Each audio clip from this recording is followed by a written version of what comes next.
beautiful beaders, it's Gina from workatanoopal.com and welcome to another finished jewelry update. This update's going to feature finished pieces that were created inspired by the January 2020 bargain bead box. We had some beautiful tones of blue and turquoise and then lots of antique copper findings to play with this month. As usual, I love sharing these videos just to show you guys what I've been up to, give you some inspiration, hopefully, and share with you all the wonderful things you can make from just one bargain bead box. If you're not familiar with that subscription, by the way, I will try to leave a link in the corner to that unboxing video. And I will also leave a link down below to their site where you can get your hands on this subscription if you're interested, and also a $2 off coupon code for your first month, because this is continually one of the most popular subscriptions I share, and for good reason. Before I share with you my finished pieces though, I am excited to announce that today's video is sponsored by Skillshare.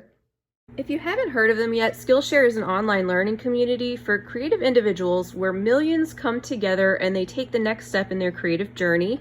They offer thousands of inspiring classes for artistic and curious people on topics including illustration, design, photography, video, freelancing, and much more.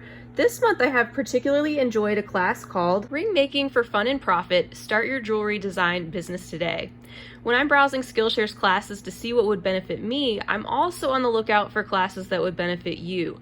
This straightforward 30-minute video will give you pointers on a very easy way to get started by going over a very inexpensive, easy wire ring design. It will then go further by providing you helpful pointers for taking a simple design like that and turning it into a profitable business idea. It's hard to believe, but we're already at the end of the first month of a brand new year. So now's the time to explore new skills, deepen your existing passions, and get lost in creativity. Most of Skillshare's classes are only 60 minutes or less, and you can fit them around your schedule and your interests.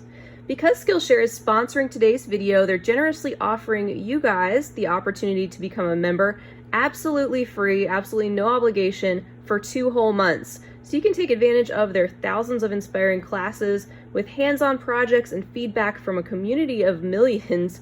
Just click on the personalized link down below this video to sign up and see all they have to offer for yourself.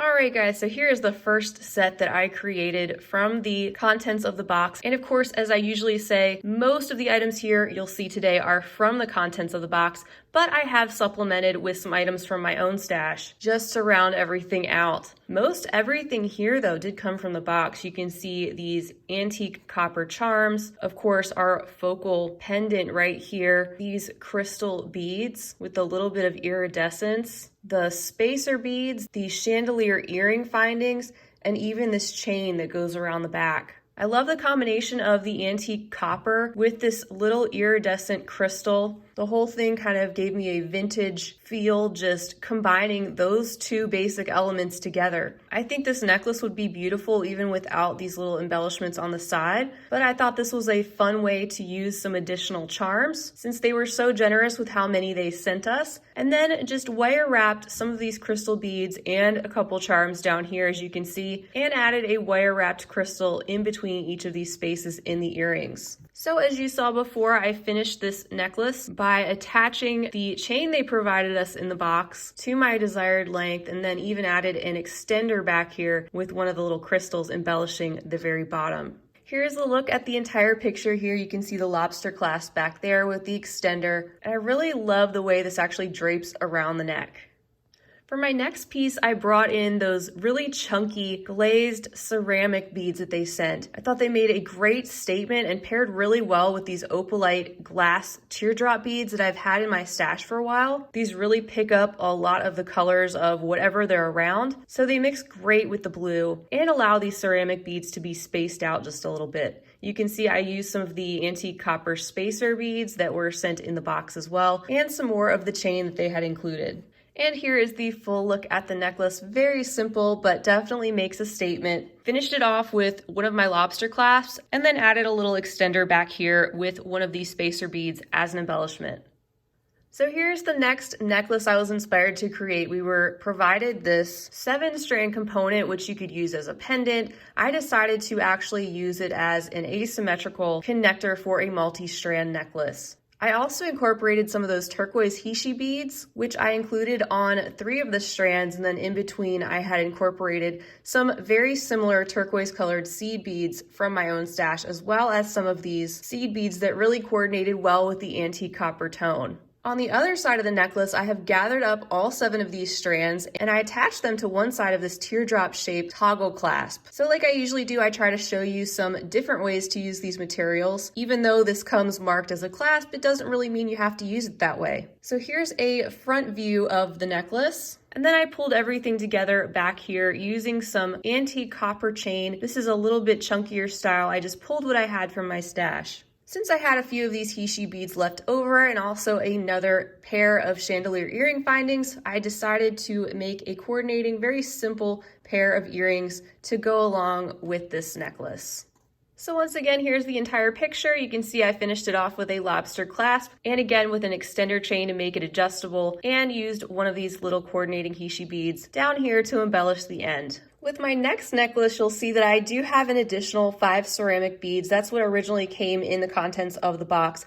However, this piece that they had sent did come initially with a damaged loop that I didn't even see until after I had put the video up, but their customer service is awesome. If you ever have any issues, and this is not the norm, but if you ever have any issues, you can reach out to them. They actually reached out to me right away because they saw the issue as soon as they saw the video, but they're very helpful with me, and I've heard that from a number of you guys too. It's not just me. If there is an issue, they will really try to make it right. So what I'm trying to say is not only did they replace this for me, which you just saw in the previous necklace, but they also sent a couple other bags of goodies for the trouble. So they sent another 5 of these ceramic beads, and I figured I'd just throw this in to show you another way that you could use those. You can see I combined it with this white leather bolo cord that I recently got from BB Craft. These ceramic beads really remind me of like the deep ocean, of tie-dye. They gave me a beachy type of feel. And so does this white cord, and I love the contrast of this deep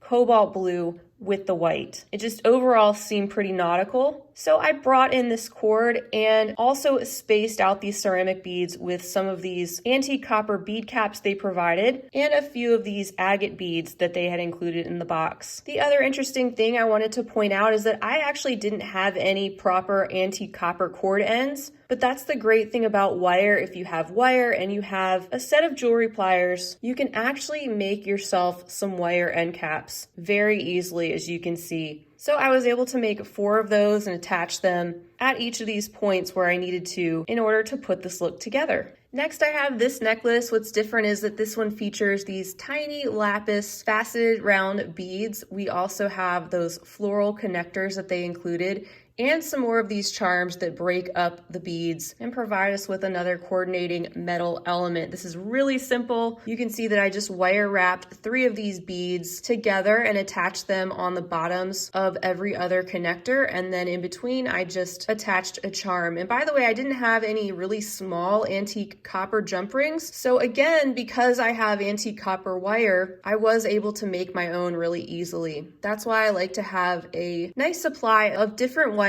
in various finishes, because you never know when you can pull that out and actually make yourself some components that you need to coordinate your jewelry and pull everything together. And then of course, I just added this front portion onto some of the chain that they included in the box.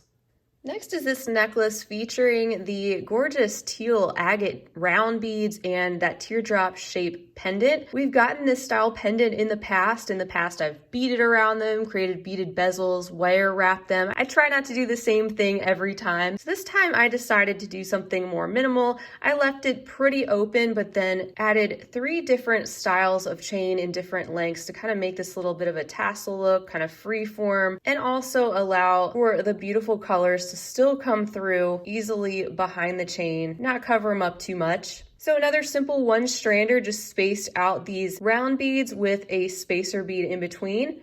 And by this point, I was out of the chain that they had included in the box, so I pulled some more antique copper chain from my own stash to complete the back of this necklace.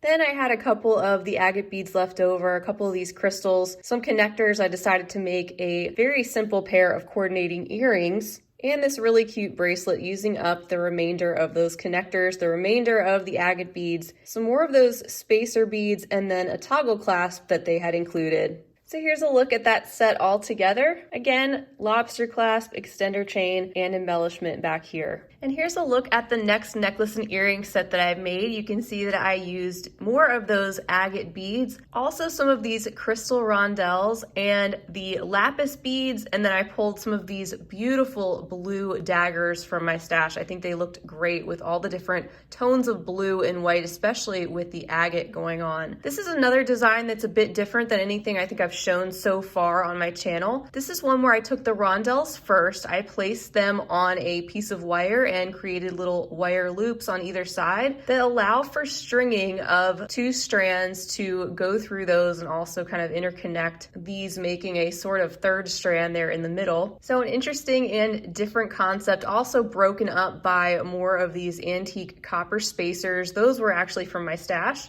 And then I gathered these up into 1 strand and added them to some coordinating wire.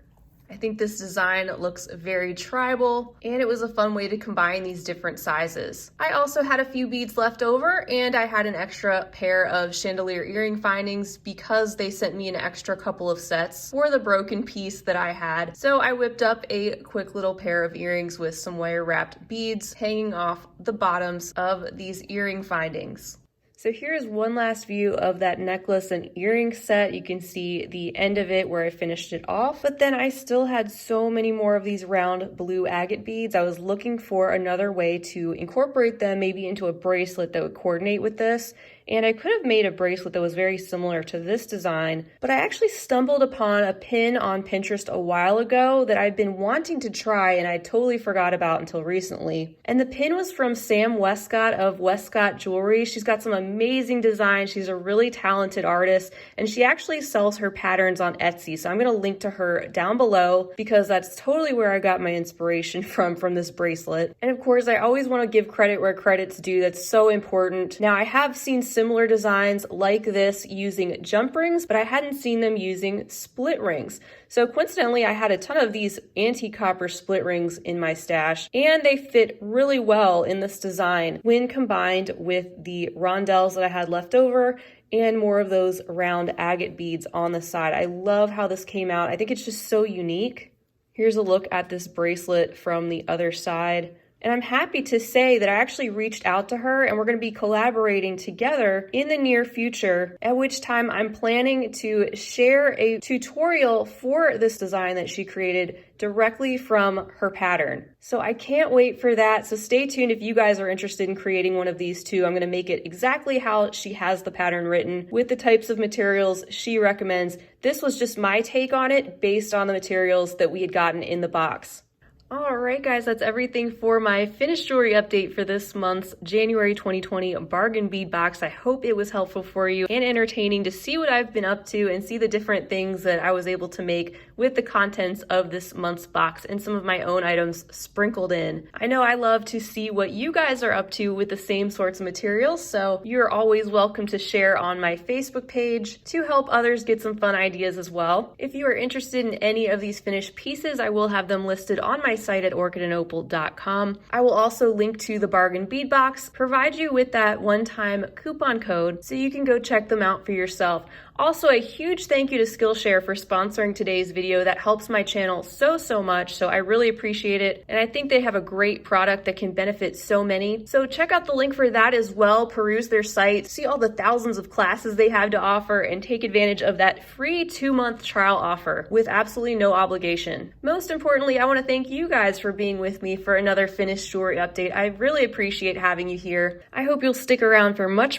more, but in the meantime, have a fabulous rest of your day, and as always, happy beading. If you enjoyed this video, don't forget to give it a big thumbs up. For more content like this, don't forget to subscribe and hit the bell to be notified of my latest videos. You can check out the information section below this video for links to all my social media handles, recommended products, and my shop and blog at orchidandopal.com. Thanks for watching.